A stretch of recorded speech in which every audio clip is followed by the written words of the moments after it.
जय श्री राधे, हर हर महादेव। दोस्तों, आज हम आपको कथा सुनाएंगे कैसे अर्जुन ने जयद्रथ को मारा था। यह कथा हम आपको पार्ट 1 और पार्ट 2 दो भागों में बताएंगे। तो पहले पार्ट 1 की कथा कुछ इस प्रकार है। जब अर्जुन के वीर पुत्र अभिमन्यु मारे गए तो अपने वीर पुत्र अभिमन्यु का मृत्यु का सारा हाल अर्जुन ने जानना चाहा। उसके पूछने पर युधिष्ठिर बोले, मैंने ही अभिमन्यु से कहा था कि चक्रव्यूह को तोड़कर भीतर प्रवेश करने को हमारे लिए रास्ता बना दो, तो हम सब तुम्हारा अनुकरण करते हुए व्यूह में प्रवेश कर लेंगे। मेरी बात मानकर वीर अभिमन्यु इस अभेद व्यूह को तोड़कर अंदर घुस गया। हम भी उसी के पीछे पीछे चले। हम अंदर घुसने ही वाले थे कि पापी जयद्रथ ने हमें रोक लिया। उसने बड़ी चतुरता से टूटे हुए व्यूह को फिर से ठीक कर दिया। हमारे लाख प्रयत्न करने पर भी जयद्रथ ने हमें प्रवेश करने नहीं दिया। इसके बाद हम तो बाहर रहे और अंदर कई महारथियों ने एक साथ मिलकर उस अकेले बालक को घेर लिया और मार डाला। युधिष्ठिर की बात पूरी भी न हो पाई थी कि अर्जुन ने आर्त स्वर में हाँ बेटा कहकर मूर्छित होकर गिर पड़ा। चेत आने पर वह उठा और दृढ़ता पूर्वक बोला, जिसके कारण मेरे प्रिय पुत्र की मृत्यु हुई है, उस जयद्रथ को मैं कल सूर्यास्त होने से पहले वध करके रहूँगा। यह मेरी प्रतिज्ञा है। यह कहकर अर्जुन ने गांडीव पर जोर से टंकार की। सिंधु देश के सुप्रसिद्ध राजा वृद्धछत्र के पुत्र जयद्रथ को जब अर्जुन की प्रतिज्ञा का हाल मालूम हुआ तो वह दुर्योधन के पास गया और बोला, मुझे युद्ध की चाह नहीं है, मैं अपने देश में चला जाना चाहता हूँ। यह सुनकर दुर्योधन ने उसको धीरज बंधाया और बोला, सैंधव आप भय ना करो, मेरी सारी सेना आपकी रक्षा करने के लिए नियुक्त की जाएगी, आप निशंक रहे। दुर्योधन के इस प्रकार आग्रह करने पर जयद्रथ ने उसकी बात मान ली। सवेरा हुआ। शस्त्रधारियों में श्रेष्ठ आचार्य द्रोण ने सेना की व्यवस्था करने में ध्यान दिया।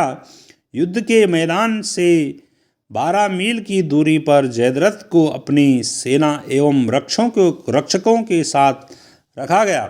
उसकी रक्षा के लिए भूरिश्रवा, कर्ण, अश्वत्थामा, शल्य, वृषसेन आदि महारथी अपनी सेनाओं के साथ सुसज्जित होकर तैयार खड़े थे। अर्जुन पहले भोजों की सेना पर टूट पड़ा। कृतवर्मा और सुदक्षिण एक ही साथ हमला करके वह उनको परास्त करके वह श्रुतायुध पर टूट पड़ा। जोरों की लड़ाई छिड़ गई। श्रुतायुध के घोड़े मारे गए। इस पर उसने गदा उठाकर श्री कृष्ण पर प्रहार किया, परंतु निशस्त्र और युद्ध में शरीक न होने वाले श्री कृष्ण पर फेंककर मारी गई गदा श्रुतायुध को ही जा लगी और श्रुतायुध मृत होकर गिर पड़ा। इस पर कंभोजराज सुदक्षिण ने अर्जुन पर जोरों का हमला कर दिया, किंतु अर्जुन के उस पर बाणों की ऐसी वर्षा की कि उसका रथ चूर चूर हो गया। उसके कवच के टुकड़े टुकड़े हो गए और छाती पर बाण लगने से कंभोजराज हाथ फैलाता हुआ धड़ाम से गिर पड़ा। इस प्रकार अपना गांडीव हाथ में लिए हुए असंख्य वीरों का काम तमाम करता हुआ अर्जुन आगे बढ़ता गया और कौरव सेना के समुद्र को चीरता हुआ अंत में उस जगह पर जा पहुंचा जहां जयद्रथ अपनी सेना से घिरा हुआ खड़ा था। अर्जुन का रथ जयद्रथ की ओर जाते हुए देखकर दुर्योधन चिंतित और दुखी हुआ। जयद्रथ की रक्षा के लिए नियुक्त वीरों ने जब यह सुना तो उनकी दिल एक बारगी दहाल उठे और भूरिश्रवा, कर्ण, वृषेन, शल्य, अश्वत्थामा, जयद्रथ आदि 8 महारथी अर्जुन का मुकाबला करने को तत्पर हो उठे। दुर्योधन को अर्जुन का पीछा करते देखकर पांडव सेना ने शत्रुओं पर और भी जोर का हमला कर दिया। धृष्टद्युम्न ने सोचा कि जयद्रथ की रक्षा करने हेतु यदि द्रोण भी चले गए तो अनर्थ हो जाएगा। इस कारण द्रोणाचार्य को रोक रखने के इरादे से उसने द्रोण पर लगातार आक्रमण जारी रखा। धृष्टद्युम्न की इस चाल के कारण कौरव सेना 3 हिस्सों में बंटकर कमजोर पड़ गई। इतने में धृष्टद्युम्न उछलकर द्रोणाचार्य के रथ पर जा चढ़ा और विक्षिप्त सा होकर द्रोण पर वार करने लगा। धृष्टद्युम्न का हमला जारी रहा। अंत में द्रोण ने क्रोध में आकर एक अत्यधिक पैना बाण चलाया और वह पांचल कुमार के प्राण ही ले लेता यदि सात्यकी का बाण उसे बीच में ही पुनः न काट देता। अचानक सात्यकी के बाण रोक लेने पर द्रोण का ध्यान उसकी ओर चला गया। इसी बीच पांचाल सेना के रथ सवार धृष्टद्युम्न को वहां से हटा ले गए, परंतु सात्यकी भी कोई मामूली वीर नहीं था। पांडव सेना के सबसे चतुर योद्धाओं में से उसका स्थान था। जब उसने द्रोणाचार्य को अपनी ओर झपटते देखा तो वह खुद भी उनकी ओर झपटा। इस तरह बहुत देर तक दोनों वीर लड़ते रहे। इसी बीच युधिष्ठिर को पता चला कि सात्यकी पर संकट आया हुआ है, तो वह अपने आसपास के वीरों से बोला, कुशल योद्धा नरोत्तम और सच्चे वीर सात्यकी आचार्य द्रोण के बाणों से बहुत ही पीड़ित हो रहे हैं। चलो हम लोग उधर चलकर उस वीर महारथी की सहायता करें।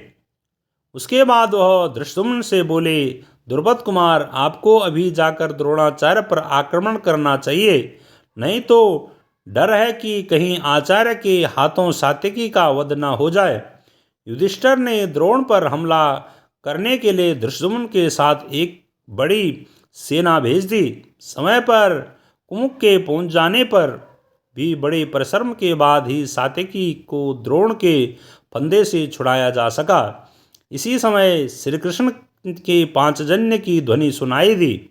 वह आवाज़ सुनकर युधिष्ठिर चिंतित हो गए। इस घड़ी अर्जुन की सहायता को चले जाओ। इतना कहते कहते युधिष्ठिर बहुत ही अधीर हो उठे। युधिष्ठिर के इस प्रकार आग्रह करने पर सात्यकी ने बड़ी नम्रता से कहा, युधिष्ठिर, द्रोण की प्रतिज्ञा तो आप जानते ही हैं, अतः आपकी रक्षा का भार हमारे ऊपर है। महाराज वासुदेव और अर्जुन मुझे यह आदेश दे गए हैं और मुझ पर भरोसा करके यह भारी जिम्मेदारी डाल गए हैं। मैं उनकी बात को कैसे टालूं? आप अर्जुन की जरा भी चिंता ना करें। अर्जुन को कोई नहीं जीत सकता। उधर जैसे ही सात्यकी युधिष्ठिर को छोड़कर अर्जुन की ओर चला, वैसे ही द्रोणाचार्य ने पांडव सेना पर हमले करने शुरू कर दे। पांडव सेना की पंक्तियां कई जगहों से टूट गई और उन्हें पीछे हटना पड़ गया। यह देखकर युधिष्ठिर बड़े चिंतित हो उठे और बोले, भीम, मेरा कहा मानो तो तुम भी अर्जुन के पास चले जाओ और सात्यकी तथा अर्जुन का हालचाल मालूम करो। इसके लिए जो कुछ करना जरूरी हो वह करके वापस आकर मुझे सूचना दो। मेरा कहना मानकर ही सात्यकी अर्जुन की सहायता को कौरव सेना से युद्ध करता हुआ गया है। यदि तुम उनको कुशल पूर्वक पाओ तो सिंहनाद करना, मैं समझ लूँगा कि सब कुशल है। भीमसेन ने युधिष्ठिर की बात का प्रतिवाद नहीं किया और वह धृष्टद्युम्न से बोला, आचार्य द्रोण के इरादे से तो आप परिचित ही है। किसी न किसी तरह भ्राता युधिष्ठिर को जीवित पकड़ने का उनका प्रण है। राजा की रक्षा करना ही हमारा प्रथम कर्तव्य है।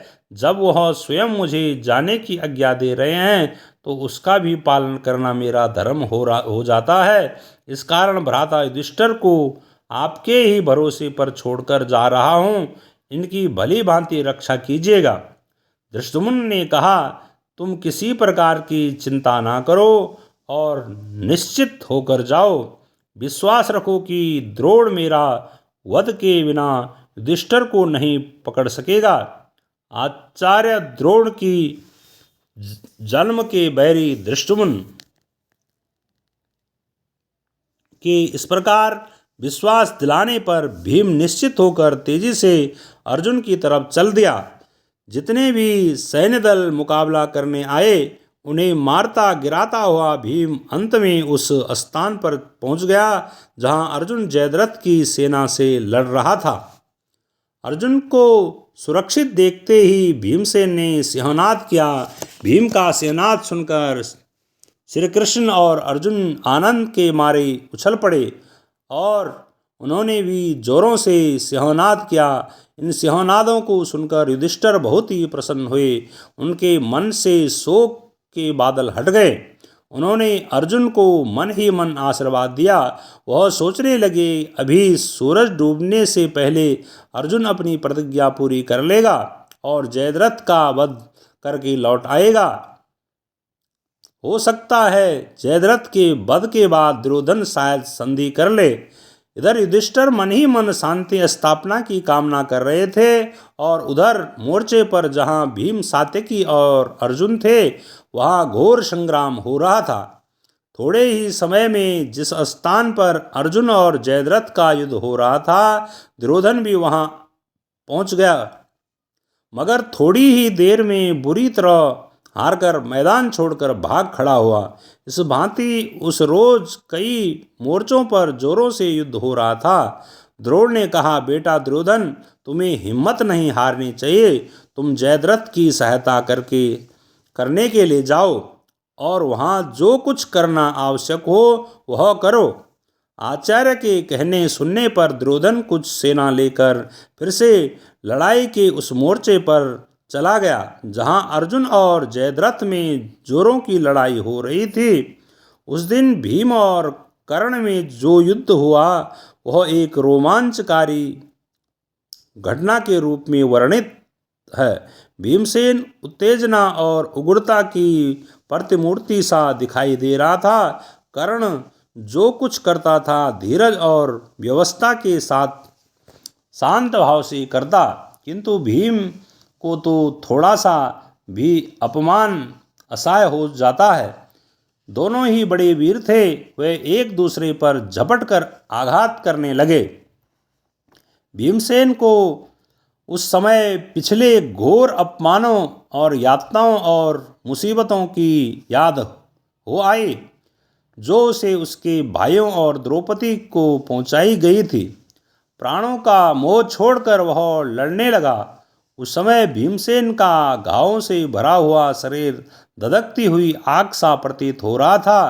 कर्ण और भीम के युद्ध में इस बार भीमसेन के रथ के घोड़े मारे गए। सारथी भी कटकर गिर पड़ा। रथ टूट फूट गया और धनुष भी कट गया। भीम ने ढाल तलवार ले ली और जान झोंक कर लड़ने लगा। पलक झपकते ही कर्ण ने उसकी ढाल के भी टुकड़े टुकड़े कर दे। जब ढाल भी न रही तो कर्ण ने भीम को खूब परेशान किया।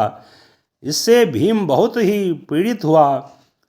उसे असीम क्रोध आया। वह उछलकर कर्ण के रथ पर जा कूदा। कर्ण ने रथ के ध्वज स्तंभ की आड़ लेकर भीमसेन की झपट से अपने को बचा लिया। भीम नीचे जमीन पर कूद पड़ा और विलक्षण युद्ध करने लगा। मैदान में जो रथ के पहिए घोड़े हाथी पड़े हुए थे उन्हीं को उठा उठाकर कर्ण पर फेंकता गया, जिससे उसे क्षण भर भी आराम न मिल पाया। उस समय कर्ण चाहता तो वह भीम को आसानी से मार सकता था, पर निहत्थे भीम को उसने मारना नहीं चाहा। माता कुंती को दिया हुआ वचन भी उसे याद था कि वह अर्जुन के अतिरिक्त और किसी को युद्ध में न मारेगा।